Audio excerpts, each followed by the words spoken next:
flying into a war zone is surreal. It takes one full day to get from Colorado to Kuwait, our pit stop before entering Iraq, and each step of the way another bit of normalcy disappears. First, you drive from your apartment to unit headquarters. It's still dark, about 4 a.m.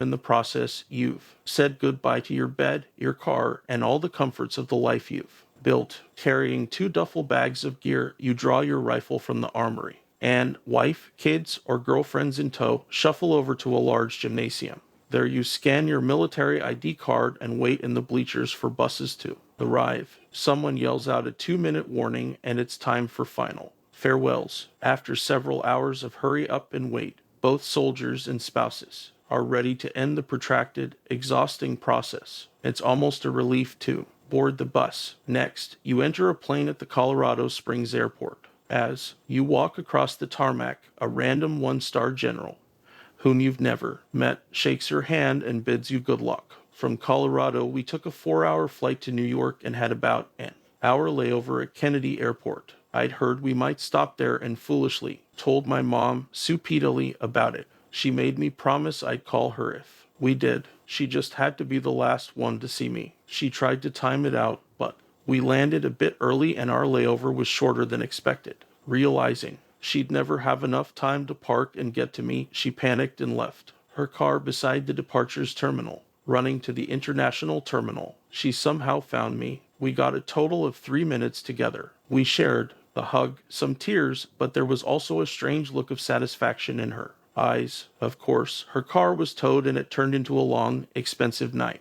No matter, she'd gotten to me and was the last mother in the entire squadron to see her son. That was enough. After the quick stop in New York, it was about 8 hours to Leipzig.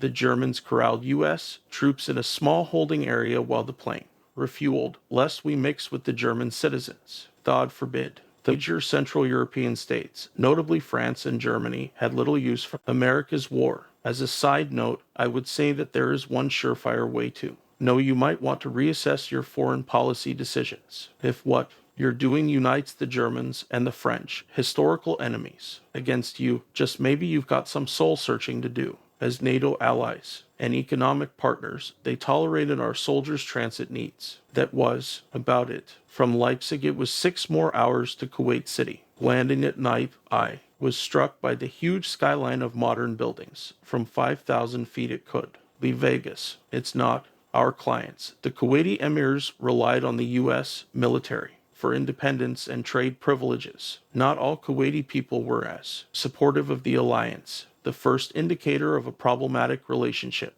Driving in charter buses with mandatory black curtains drawn to mask our identity. We didn't feel like trusted allies, but rather like contaminated cattle, shuffled off to the slaughter. The lead and trail vehicle of our highway convoy to Camp Buring were both armored Humvees. Nothing about our trip thus far had been very welcoming. This ought to have been a sign. For nearly 3 weeks, we lived in a tent city in the barren desert of Kuwait. At Camp Buring, we received last-minute training, zeroed our rifles, and drew some new equipment. Kuwait is the flattest, hottest, most barren desert you could ever imagine. I actually kind of dug it. The place was fantastically exotic.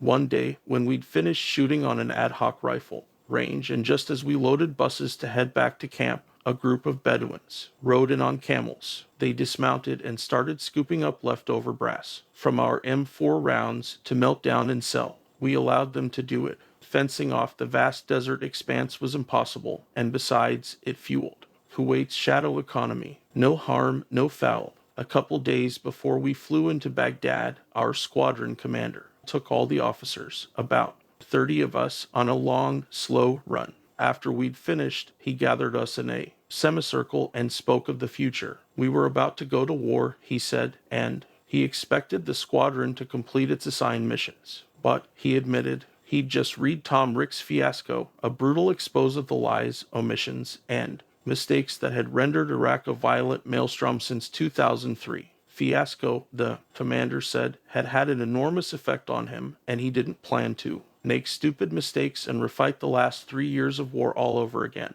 He admitted that counterinsurgency would be difficult, and victory, in the traditional sense, might elude us. The colonel ended on a positive note of teamwork, and duty, but his tone never strayed from an uncharacteristic solemnity. This was the most I'd ever respected the man. Maybe it was the squadron commander himself, nervous about his upcoming responsibilities. Perhaps both.